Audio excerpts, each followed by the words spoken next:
with the beef video. Alright, so we've been doing this for what now? 5 years now? 5th year. I said no speeches. So every year I'm like, man, I gotta, continually outdo, get drunk and all that shit. But this year, I made up a poem. Alright? A poem. It's a poem. It's a poem. I'm fucking paid. Okay.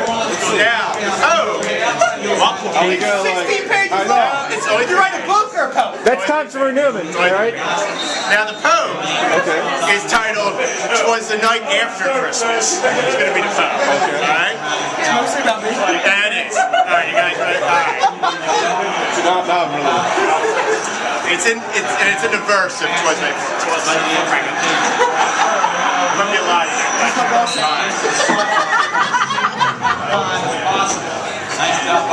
Alright, you guys ready? Yeah, I'm ready for this.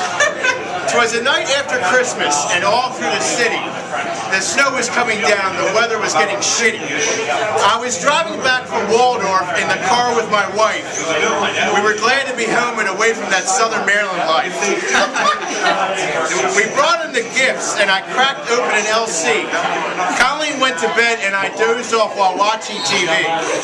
I had just started to sleep when I heard such a noise.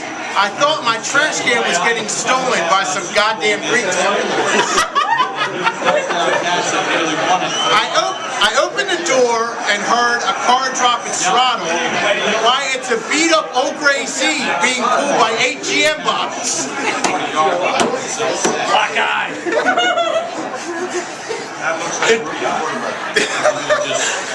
The driver stumbled out, a pretzel dog fell from its lap. Busted. I knew in a moment it was that fucker Don Knapp. He couldn't write mustard, so he had to do the next thing. Every day after Christmas, he makes me go out to the bar, spending all my Christmas money, which never goes very far.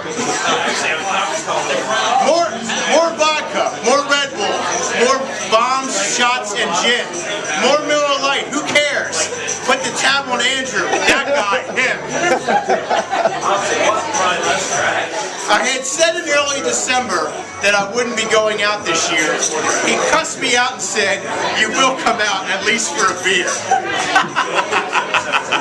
Damn, it's like the Odyssey. No, it's only Keep going, keep going. I thought I was in the clear. I hadn't heard from him all night. I ignored all his texts, turned off my phone, and thought I was all right. But then there he was, just as mad as can be. His hands flew up in the air. His iPhone came flying at me. His breath smelled of booze, a cigarette on his lip. I knew it must be pretty bad if he was already out of dip. Yeah. The rage was in his face. I knew I couldn't nag. I realized in that instant he was definitely having the bag.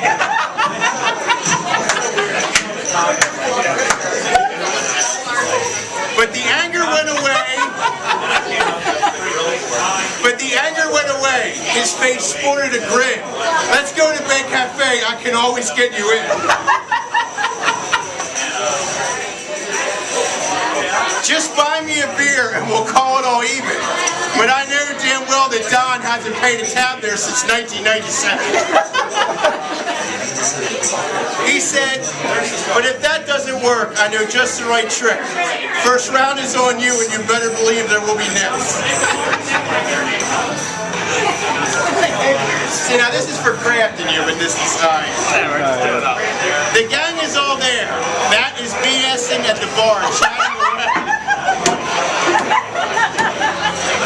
Dave and Kevin are playing Golden Tee, making outrageous bets they can't possibly pay.